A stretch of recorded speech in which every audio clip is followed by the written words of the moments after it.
로마서 3장 5절부터 8절까지를 제가 대신 봉독해 드리겠습니다. 제가 말씀을 봉독해 드리기에 앞서서 이 3장 5절부터 8절은 사도 바울과 또 바울이 전한 그 죄에 대한 하나님의 경고를 들은 사람들의 대화거든요.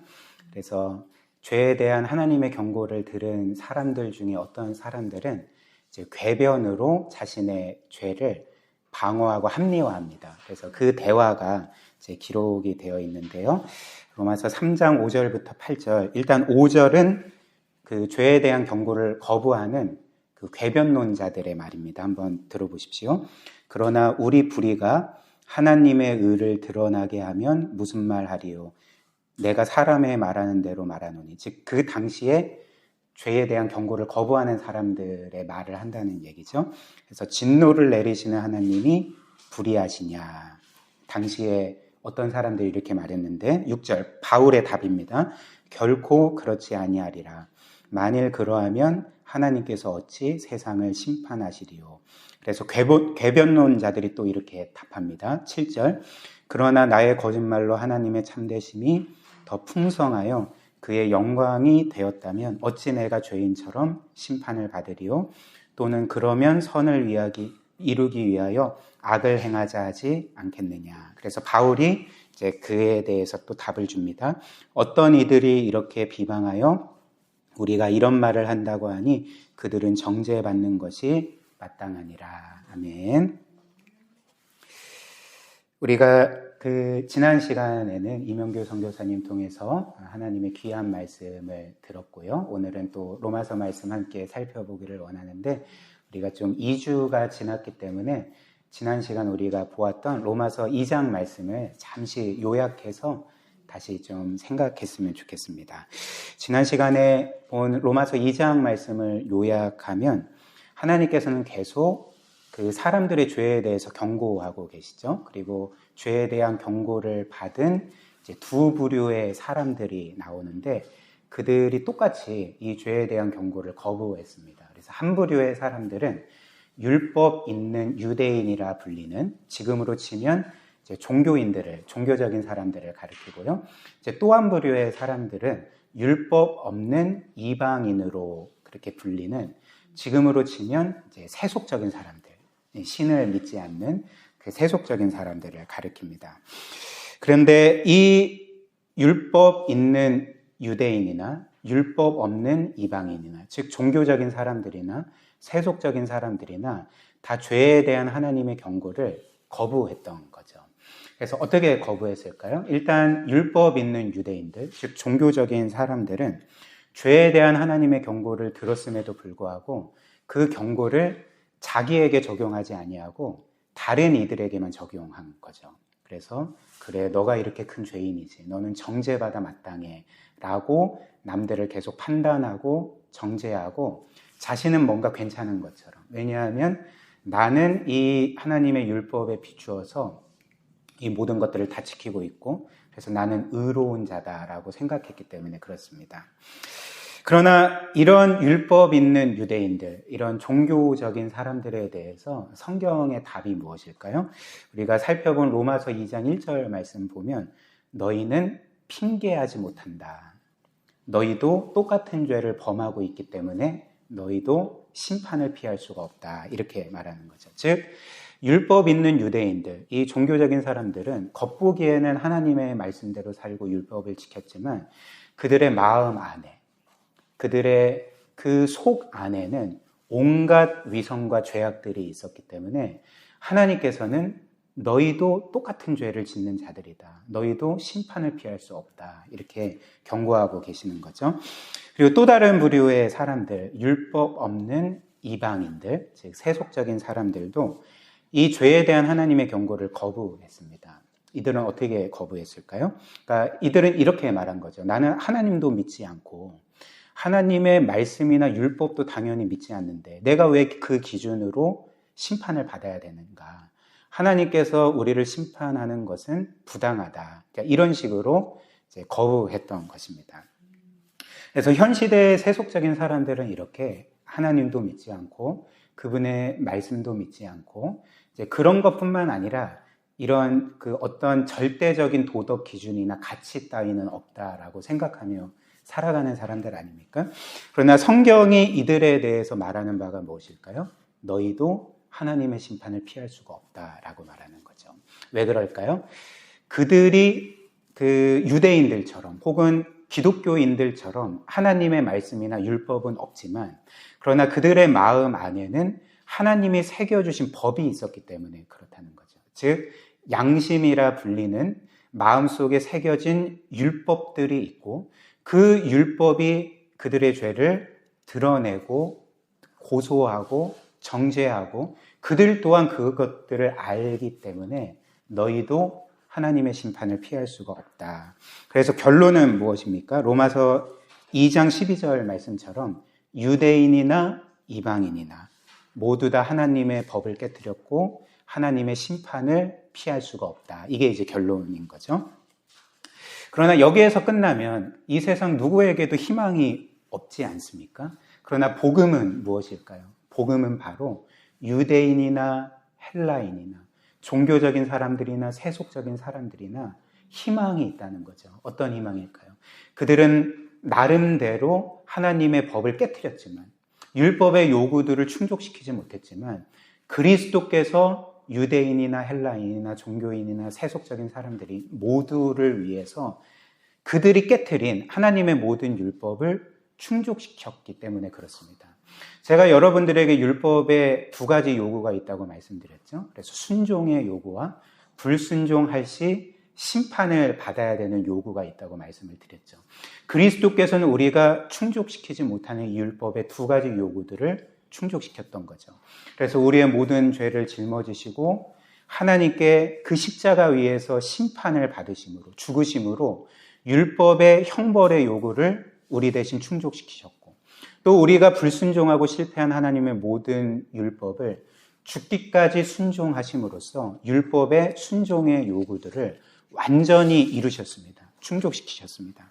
그리고 하나님께서는 그리스도께서 우리를 위해 이루신 이 모든 의로운 행위에 의거해서 그리스도 안에서 우리를 마치 죄값을 치른 자로서 또 완벽하게 하나님의 말씀에 순종한 자로서 의롭다 선언해 주셔서 우리를 받아주신다는 것이 이게 이제 복음이지 않습니까?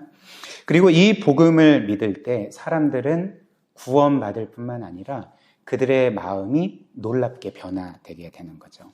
그래서 우리가 본 것처럼 로마서 2장 28절 29절에 보면 표면적 유대인과 이면적 유대인을 말하지 않습니까? 즉 겉보기의 유대인과 진정한 유대인, 즉 진정으로 구원받은, 회심하여 구원받은 그리스도인을 말합니다. 그리고 이렇게 외면적 유대인을, 표면적 유대인을 진정한 영적인 유대인으로, 그리스도인으로 바꾸는 것이 바로 마음의 할례라고 말했는데 이 마음의 할례는 마음의 변화인 거죠. 복음으로 인한 마음의 변화인 거죠. 그래서 복음은 우리의 마음을 어떻게 변화시킵니까? 첫 번째로 복음은 우리의 마음으로 하여금 우리가 그동안 붙들고 있었던 자기의를 버리게 하는 거죠. 그리고 우리 자신이 내가 생각한 것보다 훨씬 더 심각한 죄인이라는 것. 그리스도께서 나를 구원하시기 위해서 죽으셔야 할 만큼 내가 하나님 앞에 심각한 죄인이라는 것을 깨닫게 할 때 우리의 마음이 놀랍게 변하는 거죠. 교만한 마음이 겸손하고 겸비한 마음으로 변하고 자기의를 버리고 그리스도의 의를 붙들고 하나님 앞에 한없이 낮춰지게 되는 것, 이런 놀라운 마음의 변화를 경험하게 되는 것이죠. 그리고 두 번째로 복음은 우리를 겸손하게 만들 뿐만 아니라 하나님을 사랑하게 하고 기뻐하게 하고 감사함으로 그분의 뜻에 순종하게 만드는 그 마음의 변화를 경험하게 만듭니다. 어떻게 그렇게 될까요? 왜냐하면 그리스도께서 나를 위해 죽으셔야 할 만큼 내가 심각한 죄인이었는데 이런 죄인을 위해 하나님은 그분의 외아들을 내어주셨구나. 그리스도께서 나를 위해 생명을 내어주셨구나. 나를 이처럼 사랑하시는구나 라는 것들을 깨닫게 될 때 우리는 어떤 두려움이나 공포가 아니라 이제는 기쁨과 평안함과 확신과 감사함으로 하나님을 위해 살게 되는 그 마음의 변화를 경험하게 되는 것입니다. 그러나 우리는 오늘 로마서 3장에서 보는 것처럼 여전히 자신의 죄에 대한 하나님의 경고를 거부하고 그 자신의 죄를 정당화하는 사람을 보게 됩니다. 그래서 저는 오늘 여러분들과 함께 이 말씀을 이제 두 부분으로 살펴보고자 하는데요. 첫 번째는 자신의 죄를 정당화하는 사람들이 있다는 것, 자신의 죄를 정당화하는 사람들이 있다는 것. 두 번째는 그럼에도 하나님의 은혜는 이런 사람들조차 변화시킨다는 것. 이렇게 두 가지로 살펴보겠습니다. 첫 번째로 죄를 정당화하는 것, 두 번째로 하나님은 그런 사람도 변화시킨다는 것. 이렇게 살펴보겠습니다. 첫 번째로 죄에 대한 하나님의 경고를 듣고도 여전히 그 경고를 거부하고 자신의 죄를 정당화하는 사람들이 있다는 거죠. 로마서 3장 5절 한번 보십시오. 제가 말씀드린 것처럼 궤변론자들이 이런 말을 합니다. 그러나 우리 불의가 하나님의 의를 드러나게 하면 무슨 말하리요? 내가 사람의 말하는 대로 말하노니 진노를 내리시는 하나님이 불의하시냐? 이렇게 어떤 사람들이 말했습니다. 지금 사도 바울은 내가 사람의 말하는 대로 말하노니, 즉 어떤 사람들의 말을 인용하고 있는 거죠. 인용해서 우리에게 지금 말해주고 있는 거죠.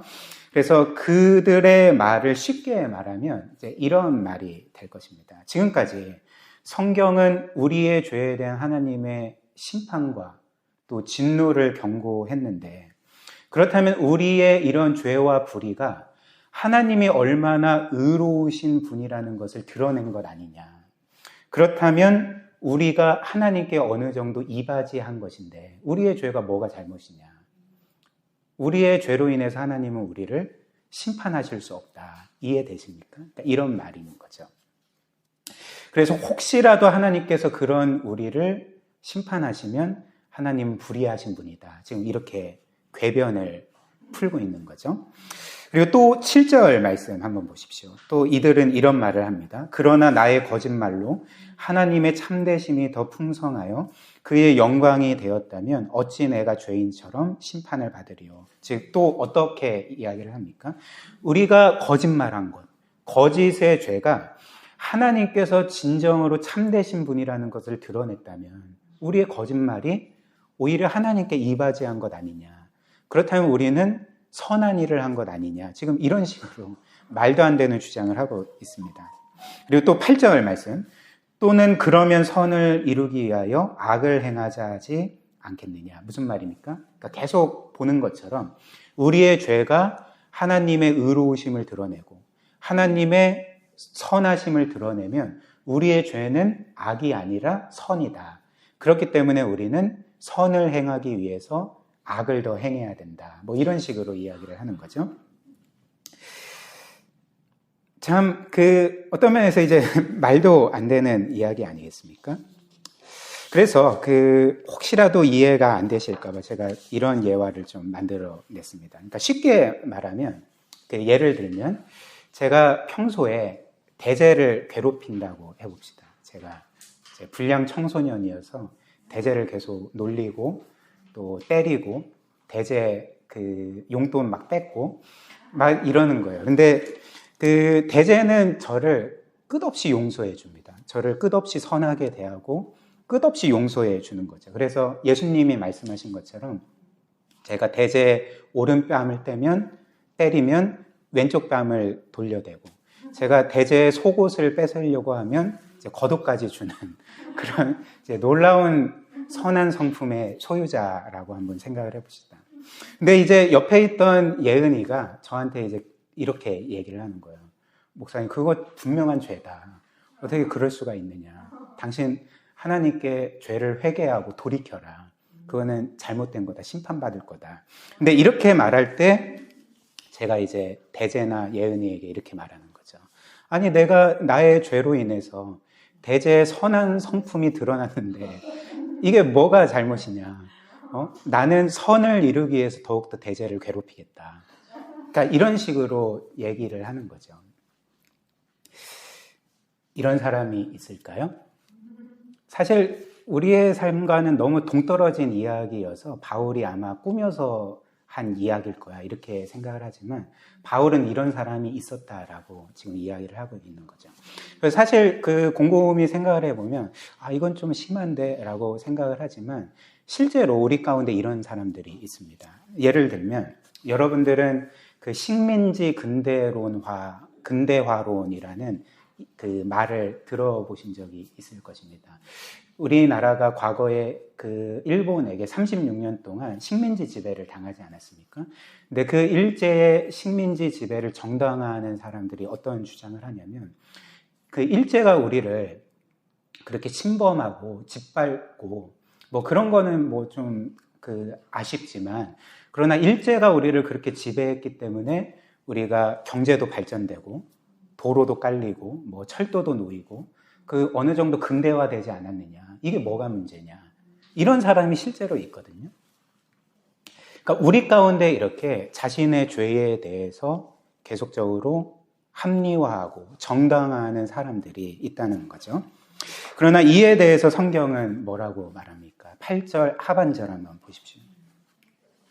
그들은 정죄받는 것이 마땅하니라 이렇게 말하는 거죠. 그들은 정죄받는 것이 마땅하다 이렇게 말하는 거죠.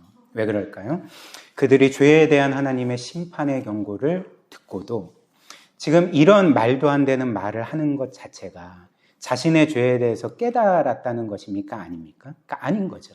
지금 조금도 자신의 죄에서 깨닫지 못하고 있고 그리고 더 나아가서 자신들을 향한 하나님의 그 오래 참으심과 선하심을 무시하는 행태이기 때문에 너희가 정죄받는 것이 마땅하다. 성경이 이렇게 다시금 경고하고 있는 것입니다.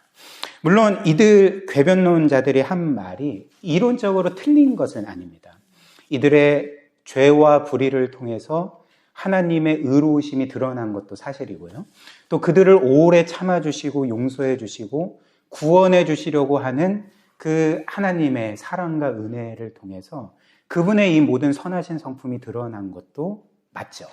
그러나 이들이 자신들을 향한 이런 하나님의 사랑과 은혜를 정말 깨달았다면, 정말 조금이라도 깨달았다면 이들은 어떤 반응을 보였어야 되겠습니까? 내가 나의 죄로 인해 하나님께 뭔가 이바지했기 때문에 내 죄는 정당해. 이런 말이 아니라 지금 어떤 고백을 드려야 되겠습니까? 하나님, 저 같은 죄인을 왜 이렇게 사랑하십니까? 제가 저 자신을 하나님의 말씀에 비추어서 보니까 저는 너무나도 심각한 죄인입니다. 지금이라도 하나님께서 저를 영원한 진노와 심판에 떨어뜨린다 할지라도 저는 하나님께 아무런 할 말이 없습니다. 그럼에도 불구하고 저를 왜 이렇게 사랑해 주시고 저를 위해 왜 그 아들을 죽이셨으며 저를 왜 이토록 구원하시려고 하십니까? 그러니까 이런 고백을 드려야 되지 않겠습니까? 그러나 이들은 그렇게 하지 않았고 우리가 본 것처럼 나의 죄가 하나님께 이바지했다. 내 죄가 하나님께 이바지했으니까 내 죄는 선한 거다. 계속 죄를 지어야 된다. 이런 식으로 얘기를 했던 거죠. 사랑하는 여러분, 여기에서 우리는 죄의 중요한 특징 중에 한 가지를 발견하게 되지 않습니까? 죄의 중요한 특징이 무엇일까요? 그것은 바로 자신의 죄에 대한, 우리 각자가 갖고 있는 죄에 대한 끝없는 자기 방어와 합리화인 거죠. 이게 이제 죄의 본질 중에 하나인 것입니다. 즉, 우리 자신에게 죄가 있음을 분명히 깨닫고 알매도 불구하고 우리는 그 죄를 진실하게 고백하고 뉘우치지 아니하고 도리어 나는 무조건 옳아야 되고 나는 무조건 정당해야 되고 그래서 끝없이 남 탓을 하고 판단하고 정죄하고 나는 의롭다고 끝없이 주장하는 것이 사실 우리 모두에게 있는 죄의 중요한 특징이라는 것이죠. 그리고 이 모든 근원에는, 이 죄의 특징의 근원에는 우리의 자기 의로움이 있습니다. 우리의 자기 의로움이 있는 거죠. 그래서 여기에서 제가 말씀드리는 이 성경이 말하는 이 자기 의로움이라는 것은 뭐 여러 가지로 정의할 수 있겠지만 이렇게 정의할 수도 있습니다. 우리의 자기 의로움이란 우리 자신의 삶의 의미와 가치로 삼는 것, 그리고 나의 존재와 인생을 지탱해주는 어떤 것을 가리켜서 성경은 우리의 자기 의로움이라고 말하는 거죠.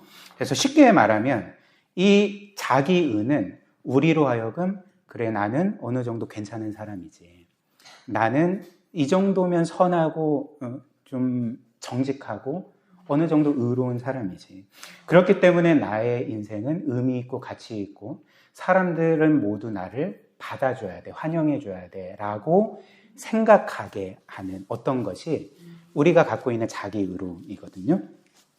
그리고 종교적으로 이 자기 의로움은 내가 이러저러 하니까 신은 나를 반드시 받아줘야 된다 라고 생각하는 것이 자기 의로움이라는 것입니다. 그런데 이렇게 한 사람이 자신의 삶의 의미와 가치와 정체성을 두는 그 자기 의로움을 붙들게 되면, 그래서 그 자기 의로움이 자신의 인생을 지탱해 준다 생각을 하면, 어떤 사람이 그의 어떤 죄나 실수나 실패를 지적할 때 그는 쉽게 자신의 죄를 인정할 수 있을까요? 고백할 수 있을까요? 그렇지 않죠. 그런 사람은 자신의 죄나 실패를 인정하기가 힘들게 됩니다. 그리고 어떤 사람들이 자신의 죄와 잘못과 실패를 지적하면 진실하게 고백하는 것이 아니라 분노하고, 그리고 그것을 적극적으로 반박하고, 그리고 나의 의로움을 그렇게 호소하고 정당화하는 거죠. 끝없이 자신을 변호한다는 것입니다. 왜 그럴까요? 왜냐하면 우리가 우리 자신의 삶의 의미와 가치와 정체성을 나의 어떤 의로움에 두고 있는데, 근데 누군가가 나의 죄와 잘못과 실패를 지적할 때에 그것을 인정하는 순간에 나의 의로움이 무너지기 때문에 그렇죠. 그리고 나의 삶을 지탱해주는 모든 것들이 무너지기 때문에 나는 그것을 원치 않는 것입니다. 그래서 그것을 적극적으로 거부하고 방어하고 나의 어떤 죄나 잘못과 실패를 계속적으로 변호하고 정당화시키는 거죠. 그리고 끝없이 이제 남 탓하고 남을 판단하고 나는 의롭고 너는 아니다 라는 식의 삶을 살아가게 되는 것입니다. 예를 들면 이런 유의 사람들 혹시 기억하십니까? 성경에 어떤 사람들이 이런 유의 삶을 살았을까요? 바리새인들이죠, 바리새인들. 그래서 예수님 당시에 바리새인들이 이런 삶을 살았던 거죠. 그래서 바리새인들은 그들의 어떤 지위와 신분과 혈통과 특별히 그들의 철저한 율법 준수를 자신들의 의로움으로 삼았습니다. 즉 자신들의 삶의 의미와 가치와 정체성, 자신의 삶을 지탱해주는 무엇으로 삼았던 거죠. 그런데 예수님은 늘 이 바리새인들을 어떻게 대하셨을까요? 그러니까 이들의 그 내면에 있는 온갖 위선과 죄악들을 지적하고 책망하시지 않았습니까? 그러면 이럴 때마다 바리새인들은 어떻게 반응했을까요? 주님, 그렇습니다. 저는 죄인입니다. 제가 회개합니다. 이게 아니죠. 이들은 늘 자신들의 죄를 지적하고 책망하시는 예수님을 향해서 분개했습니다. 적극적으로 자신을 방어하고 자신을 정당화하고 자신의 의로움을 계속적으로 변호했던 거죠. 왜 그럴까요? 제가 말씀드린 것처럼 만약 이들이 예수님의 책망의 말씀, 예수님이 그들에게 대해서 지적하는 죄와 위선들을 인정하는 그 순간에 자신들이 지금까지 붙들어왔던 의로움들이 무너지게 되고 그들의 삶을 지탱하던 모든 것들이 무너질 것이었기 때문에 그들은 적극적으로 늘 자신의 의로움을 증명하고, 그리고 죄인들을 판단하고 정죄함으로써 더욱더 자신들의 그 의로움을 확증하는 그런 어떤 면에서 굉장히 불쌍한 삶을 살았던 것입니다.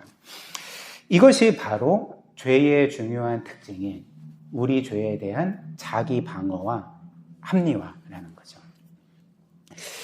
그러나 두 번째로 하나님의 은혜는 이런 사람들도 변화시킨다는 거죠.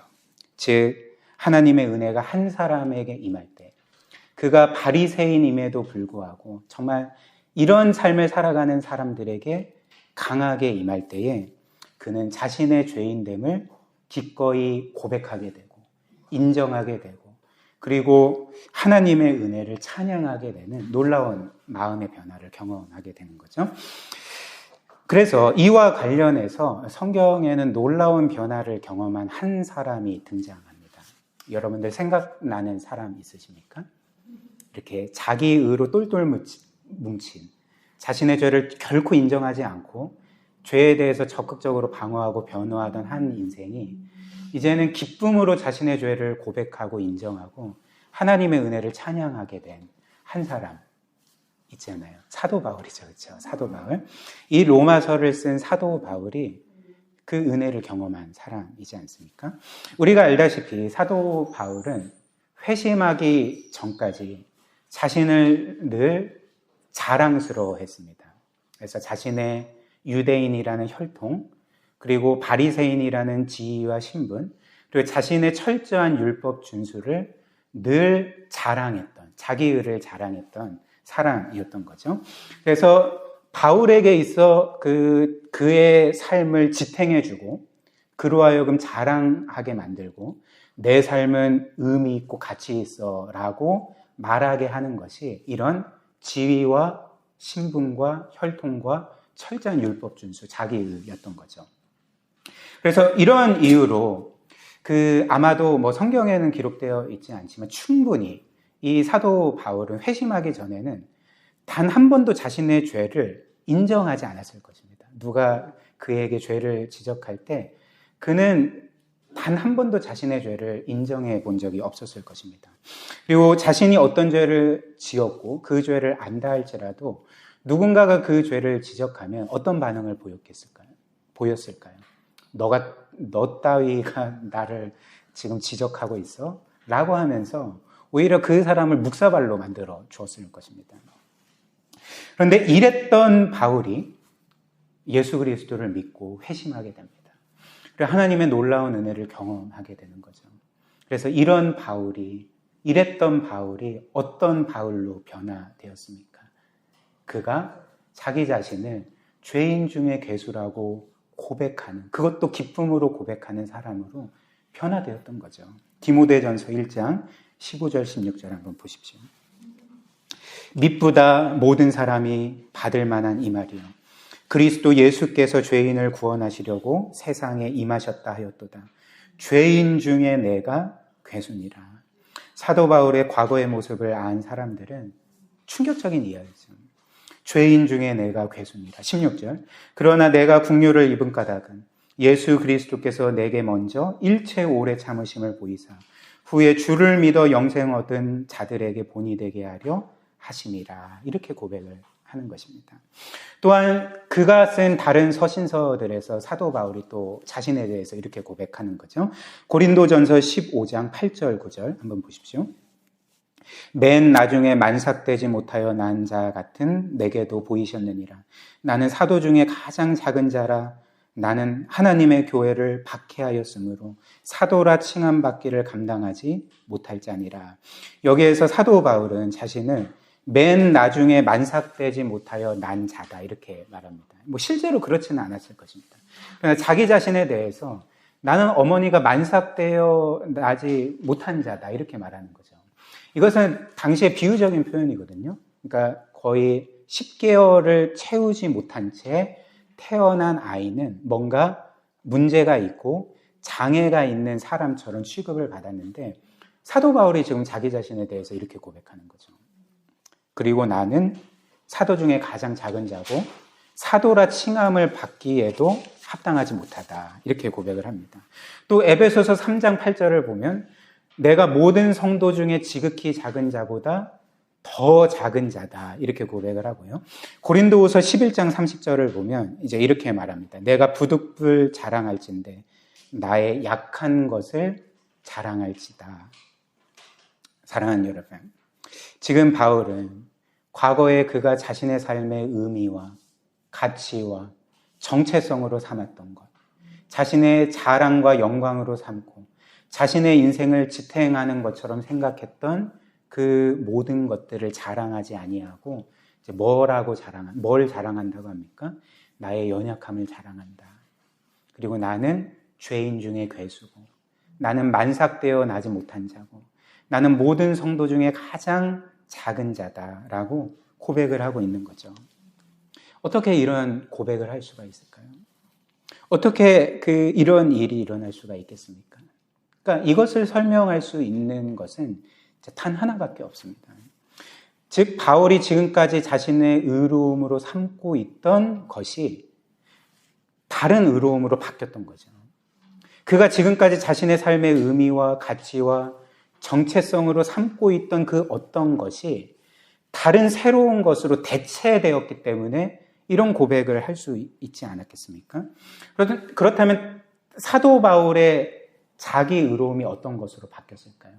자신의 의로움이 아니라 예수 그리스도의 의로움으로 바뀌었던 거죠.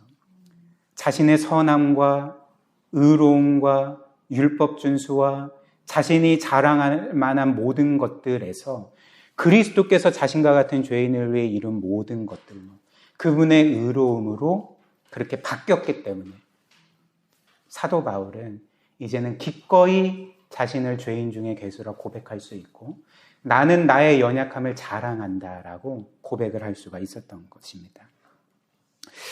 즉 사도 바울이 이제는 자신의 삶의 의미와 가치와 목적과 정체성을 자기 자신에게서가 아니라 자신이 이룬 어떤 성취와 성과에서 발견하려고 하고 거기에서 안식을 얻으려고 하지 아니하고 그리스도께서 그를 위해 이룬 모든 구원의 일 안에서 자신의 그 의미와 가치와 또 정체성과 삶의 진정한 평안과 안식을 찾았기 때문에 이런 고백을 할 수가 있었던 거죠.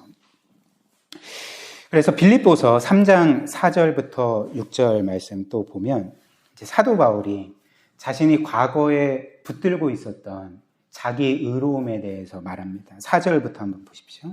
그러나 나도 육체를 신뢰할 만하며 만일 누구든지 다른 이가 육체를 신뢰할 것이 있는 줄로 생각하면 나는 더욱 그러하리니 나는 8일 만에 할례를 받고 이스라엘 족속이요 베냐민 지파요 히브리인 중에 히브리인이요 율법으로는 바리새인이요 열심으로는 교회를 박해하고 율법의 의로는 흠이 없는 자라 이렇게 고백을 했던 거죠. 이것 자체가 바울의 정체성, 자기 의로움이었습니다. 그러나 이렇게 바울의 존재를 지탱해 주던 자기 의로움에 대해서 바울이 어떻게 고백하는지를 보십시오. 7절 말씀 이어서 이렇게 고백합니다. 그러나 무엇이든지 내게 유익하던 것을, 즉 내가 자랑으로 여기고 나의 의로움으로 삼던 것을 뭐라고 고백합니까? 내가 그리스도를 위하여 다 해로 여길 것이다. 여긴다 이렇게 말하는 거죠. 그리스도를 위하여 다 해로 여기게 된다. 이렇게 말하는 거죠. 그 이유가 무엇일까요? 이어서 8절 9절 보십시오. 또한 모든 것을 해로 여기면 내 주 예수 그리스도를 아는 지식이 가장 고상하기 때문이라. 내가 그를 위하여 모든 것을 잃어버리고 배설물로 여김은 그리스도를 얻고 그 안에서 발견되려 함이니 내가 가진 의는 율법에서 난 것이 아니요 오직 그리스도를 믿음으로 말미암는 것이니 곧 믿음으로 하나님께로부터 난 의라 이렇게 말합니다. 사도 바울은 이제 과거 자신이 자신의 의로움으로 붙들었던 것을 배설물처럼 여기고 이제는 나는 그리스도의 의로움을 나의 의로움으로 붙든다, 자랑한다 이렇게 고백합니다. 사랑하는 여러분, 이런 이유로 사도 바울은 그리스도를 믿고 그분의 의로움 안에서 안식하게 된 이후부터는 자신을 죄인으로 부르기를 부끄러워하지 않았던 거죠. 누군가 자신을 죄인으로 여기고 자신의 죄와 실패를 지적할 때 분노하지 않게 되고 또 그것을 거부하지 아니하게 되고 오히려 모든 이들에게 그렇습니다. 당신의 말이 맞습니다. 아니, 당신은 나의 실체를 아직도 모릅니다. 나는 당신이 생각하는 것보다 훨씬 더 큰 죄인이고 죄인 중에 괴수입니다. 그러나 나는 이렇게 고백하는 것이 너무나도 기쁩니다. 이렇게 고백을 하는 거죠. 왜냐하면 내가 전에 붙들고 있던 나의 모든 의로움이 이제는 배설물이기 때문에 그렇습니다. 이렇게 고백을 하는 거죠.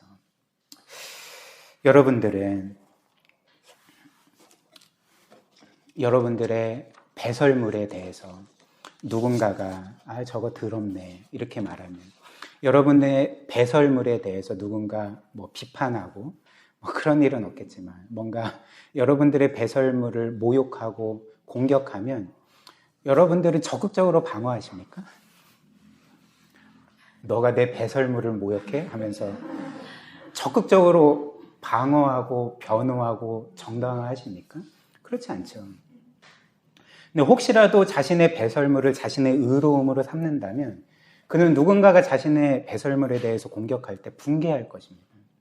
그 죄를 인정하지 않고 끝없이 자기 방어와 변호와 정당화를 할 것입니다. 그러나 사도 바울이 말하는 게 무엇입니까? 내가 과거에 자랑하던 모든 나의 의로움이 나에겐 배설물이 됐습니다. 나에게 아무 의미가 없는 것이 되었습니다. 내게 가장 중요한 것, 내게 가장 소중한 것, 내게 가장 영광스러운 것, 나로 하여금 하나님께 영원히 받아들여지게 하고 그분의 자녀가 되게 하고 나로 하여금 영원한 영광과 복락을 누리게 하는 그리스도의 의로움이 나의 의로움이 되었기 때문에 나는 이것만을 자랑합니다 라고 고백을 하고 있는 거죠. 그래서 이후로 사도 바울은 이제 자신의 의로움을 자랑하는 사람이 아니라 그리스도의 의로움을 자랑하는 사람이 되었고 이제는 누군가 자신에 대해서 비판할지라도 그 비판을 오히려 달게 받고 아니 오히려 더 나아가서 자신이 그 비판보다 더 어떤 면에서 심각한 죄인이고 결함이 많은 사람임을 고백하며 하나님의 은혜를 더욱더 구하게 되고 그리고 그런 하나님의 놀라운 은혜를 받았기 때문에 이제 사람들에게 분노하거나 그들을 판단하거나 정죄하거나 혹은 우습게 보는 그런 삶을 살아가지 아니하고 도리어 모든 이들을 자신보다 더 훌륭히 여기고 모든 이들 앞에 겸손함으로 그들을 섬기고 그들을 똑같이 은혜로 대하는 그런 삶을 살게 되지 않았겠습니까? 이것이 복음을 경험한 사람이 반드시 겪게 되는 또 그렇게 성장하게 되는 그런 모습이라는 거죠. 사랑하는 여러분, 그렇다면 우리는 어떠할까요? 우리는 기꺼이 우리의 죄를 인정하고 고백하고 아니 주께서 말씀하신 그 죄보다 저는 훨씬 더 심각한 죄인입니다 라는 것을 기꺼이 고백하고 계십니까? 그리고 더 나아가서 이런 나를 사랑하시고 은혜를 베푸시고 나 같은 죄인을 위해 그 아들까지 내어주신 그 하나님의 놀라운 사랑과 은혜로 인하여서 기뻐하고 감사하십니까? 아니면 나의 죄를 인정하기를 꺼려하고 그것을 끝없이 거부하고 방어하고 정당화하는 삶을 살아가고 있지는 않습니까? 만약에 우리가 우리 죄에 대해서 계속적으로 자기 방어를 하고 자기 합리화를 하고 정당화를 하면 이것은 우리에게 무엇을 보여줄까요? 어떤 사실을 보여줄까요? 이는 우리가 여전히 그리스도의 의로움이 아니라 우리의 어떤 것을 우리의 의로움으로 붙들고 있다는 것을 보여주는 거죠. 우리의 죄에 대해서 여전히 분노하고 그 지적에 대해서 분노하고 뭔가 항의하고 내 자신을 끝없이 정당화하는 것 자체가 내가 아직도 하나님의 은혜를 모른다는 것, 내가 아직도 그리스도의 의로움이 아닌 내 자신의 의로움을 붙들고 있다는 것을 보여주는 확실한 증거가 된다는 것입니다. 그러나 이사야 64장 6절이 우리에게 이렇게 말하죠. 한번 보십시오. 무릇 우리는 다 부정한 자 같아서 우리의 의는 다 더러운 옷 같으며 우리는 다 잎사귀같이 시들므로 우리의 죄악이 바람같이 우리를 몰아가나이다. 이렇게 말합니다. 이사야는 지금 우리는 다 부정한 자 같아서 우리의 모든 의로움이 하나님께는 더러운 옷과 같습니다. 이렇게 말하지 않습니까? 성경에서 이 의로움이라는 것은 그 비유적으로 그 옷에 비유되는 거죠. 오늘 이 말씀처럼. 그래서 예를 들면 그래서 성경에서 이 옷이라는 것, 예복이라는 것은 자격 조건을 의미합니다. 상징적으로. 이것의 예가 마태복음 22장에 나오는데요. 마태복음 22장을 보면 예수께서 그 왕의 아들의 혼인잔치 비유를 전해 주십니다. 근데 그 비유의 내용이 무엇이냐면 원래 초청받은 자들이 그 왕의 은혜를 거부하고 그 왕의 아들의 혼인잔치에 가지 않는 거죠. 그래서 그들 모두가 심판을 받게 됐습니다. 여기서 왕의 아들은 예수 그리스도를 가리키는 거죠. 그 구원의 잔치를 거부하고 결국 심판을 받게 되고, 그래서 하나님께서는 이제 길거리에 있는 모든 사람들을 초청하라 말씀을 하셨습니다. 그래서 그들이 이제 초청되어 왔는데, 이제 그들 중에 예복을 입지 않은 사람들이 있었던 거죠. 그래서 그들이 결국에는 이제 쫓겨나게 되는데, 예복은 어떤 것입니까? 그 혼인잔치에 들어갈 수 있는 자격 조건을 가리키는 거죠. 그래서 성경이 말하는 이 옷, 그리고 우리의 의로움이 옷이라고 할 때 이것은 우리가 하나님께 받아들여질 수 있는 자격 조건을 의미하는 것입니다. 우리의 의로움이. 그래서 내가 이렇게 의롭기 때문에 나는 하나님께 받아들여질 수 있다. 이게 이제 의로움인 거죠. 근데 성경은 이에 대해서 뭐라고 말합니까? 이사야 말씀처럼 우리의 최상의 의로움이라 할지라도 하나님께는 더러운 옷과 같다는 거죠. 찢어진 누더기 옷과 같다는 거죠. 그래서 우리가 정말 최고의 경건한 삶을 산다 할지라도 우리의 의로움으로는 결코 하나님께 받아들여질 수 없다는 것입니다. 그리고 이런 의로움이 우리의 삶을 결코 지탱해 줄 수 없다는 거죠. 그러나 오늘 성경이, 이 로마서가 핵심적으로 말하는 바는 무엇입니까? 우리에게는 또 다른 의로움이 있다. 우리에게는 우리의 죄에 너덜너덜해진 더러운 옷이 아니라 정말 영광스러운 옷, 그 그리스도의 예복이 있어서 그리스도께서 우리를 그분의 옷으로 입혀주시고, 그리고 그분의 의로움으로 가려주시고 덮어주셔서 우리는 죄인이지만 그리스도의 의로움으로 우리는 하나님께 영원히 받아들여지고 그분의 자녀로 입양되고, 그래서 우리는 결코 받을 자격이 없지만 그 하나님의 영원한 나라와 영광과 모든 것을 값없이 받게 되었다는 것이 바로 우리가 그리스도를 믿음으로써 얻는 이 그리스도의 의가 아니겠습니까? 그래서 우리가 진정으로 안식을 누리고 평안을 누리고 우리의 삶을 영원토록 지탱해 줄 수 있는 것은 바로 이 그리스도의 의로움밖에 없고, 이 그리스도의 의로움 안에서 우리는 진정한 쉼을 얻게 된다는 것입니다. 제가 지난 금요기도회 설교에서 여러분들에게 이런 말씀을 드렸죠. 기억하실 텐데 이런 말씀을 드렸습니다. 우리가 은혜에서 멀어지면 멀어질수록 하나님은 작아 보이고 이 세상은 커 보여서 우리는 그때에 하나님이 우리를 어떻게 대하시는지, 또 하나님이 우리를 어떻게 사랑하시고 은혜를 베풀어 주셨는지에 따라서 우리를 생각하지 아니하고 자꾸만 이 세상의 기준을 따라, 이 세상에서 내가 소유하고 이룬 것들을 따라서 내 자신을 판단하게 된다. 이렇게 말씀드리지 않았습니까? 그럴 때 우리의 삶에는 기쁨이 있기보다는 우리는 끊임없이 낙심하게 되고 절망하게 되는 거죠. 그러나 반대로 우리가 은혜 안에 머물면 머물수록 하나님은 커 보이고 세상은 작아 보여서 우리는 하나님과 그분의 놀라운 사랑과 은혜 안에서만 진정한 안식과 쉼을 얻게 되는 거죠. 근데 오늘 이 말을, 오늘 이 말씀에 비추어서 다시 표현해 보면 우리가 이렇게 표현할 수도 있지 않겠습니까? 우리가 은혜에서 멀어지면 멀어질수록 우리는 하나님의 의로움, 그리스도의 의로움이 아니라 우리 자신의 의로움을 계속적으로 붙들게 됩니다. 그래서 우리 삶을 결코 지탱해 줄 수 없는 그 의로움을 붙들면서 우리는 끊임없이 낙심과 절망과 좌절을 겪게 되는 거죠. 쉼 없는 삶을 끝없이 자기 자신을 입증하고 방어하고 정당화하는 삶을 살다가 늘 지쳐서 그렇게 영적으로 피폐한 삶을 살아갈 수밖에 없지 않습니까?